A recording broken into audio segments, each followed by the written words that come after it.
All right. Outlook week number 9, number 2. Let's go ahead and get started. We're going to go with the British pound futures first. Okay, so as we can see, based off the previous outlook where we identified the draw on liquidity, and what I was expecting was for price to continue lower, but it has decided to push a little bit higher, which is unexpected, but I want to understand why this price action is doing what it's doing. So looking back here, we do have this initial price leg. This all makes sense. We explained that, or I explained that it was completely balanced from this perspective, from looking at the 4-hour time frame. All of the areas of interest are completely mitigated, so it was bound for it to drop or it was bound for it to pop. And so there's two scenarios now that I'm thinking about here. One is there could be something existing inside of this price gap here in the region from 100% of the fill of the price gap up to, where this is here, which is the end of the price gap. And so if I were to be entering off of the 4-hour time frame, the same way I would enter off of, say, another exit or a lower time frame, I would either have two positions for my stop loss because for real though, the price gap exists from 50% to the close of this black candle. So scenario one is saying that there could possibly be something that is inside of this black candle here, which is past 100% of what I would traditionally choose as my entry for a price gap. So there is a possibility that there is something unmitigated here on the lower time frames, and there could be a possible entry here. Option number two is that this price gap is complete, or this price leg is completely mitigated, and price has just decided to continue towards taking out the high or heading towards the high of this price leg. Now, if that happens, we'll be assessing the structural action that occurs at this high of the price leg. And if it's liquidity draw, then we would be looking for the draw on liquidity and then a push lower. If it's a break of structure, then we'll have to reanalyze to see like, okay, where are we looking to go? Are we looking to move higher and so on and so forth? And so something also that's uh, kind of playing in my mind as my eyes look at the charts here is I do have this analyzed or marked up as a price leg existing from this high down to this low, but I'm kind of thinking based on the price action here is this may be the incorrect price leg because of the fact that if I'm looking at the impulse phase from this high that mitigated, I guess, this previous price leg, the real price leg could potentially be from this high here, there, down to that low, and we could be seeing price run higher to pull back and mitigate something inside of this area or whatever is inside of the inefficient side of this premium array here.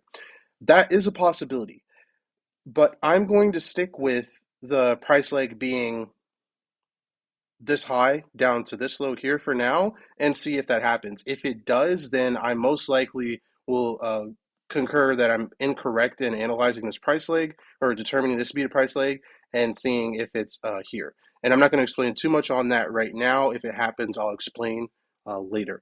But as of right now, what I'm seeing for this current price leg is that, hey, we've got the mitigation of 100%, but there could possibly be something that's unmitigated on the premium side of this current price leg that I have marked up. And if it does give a response that's favorable, then we'll see price go lower. If not, it will head for this high, and then we'll see if this is the price leg that I should have been looking at all along. All right, so moving on, gold. Gold is still flirting around with this area of interest. We're starting to consolidate here. So that's interesting because usually when price gets ready to consolidate, it means that a move is getting ready to occur. So it might be preparing for a quick whipsaw and then lower, or we could be looking for a quick whipsaw and then higher. We'll see what happens. All right, so NASDAQ, as explained, the previous outlook, I said that essentially we were just trapped in a range of draws on liquidity and consolidating where we had our initial liquidity draw here, next liquidity draw, next liquidity draw, next liquidity draw, next liquidity draw, next liquidity draw. And this liquidity draw here, actually, so that's actually not even a liquidity draw, that is a break of structure. This liquidity draw here led to the break of structure of this high here. And now what we initially have is this run um, in the discount side of this price leg, and we have reached another like really major internal liquidity point here. And so because there's no like inefficiency object that I'd be looking for to trade off of right now, I like I said before, in this kind of price action or this kind of environment, you really want to focus on looking at these liquidity points and structural points to determine how you want to execute potential setups. And so as of right now, we've reached another liquidity point, and we need to assess the action that occurs here. So as always, this isn't a liquidity draw just yet. It's going to be, whatever it is, but depending on if it's a liquidity draw, then we'd be looking for sells. If it's a break of structure, then we're looking for a continuation for price to move higher. So like I said before, though, I mentioned that down in this area, in this consolidation, I was convinced, or I had high conviction that price is still going to go lower. I still hold that in the back of my mind, and I did say that I'm very open to being wrong because I was going against the macro trend in the first place, which is a bullish run from the macro perspective. But during reading this price action as it was, I was not seeing anything that would lead to current price action continuing higher inside of this range as I'm reading this internal range. And so as of right now, price has decided to finally generate some sort of liquidity that's beginning to push us higher. So we'll see if this is the move that actually gives us the oomph to get out of this range, or if it's just another, whipsaw or trap, essentially, to trap sellers and buyers inside of this area. And if we are really reaching towards this previous consolidation area and hitting this liquidity point and seeing if we are going to draw liquidity from here and go lower. So there's a couple of scenarios are playing in my head, but as of right now, the main points are we're still inside of this price leg. We're still inside of internal range.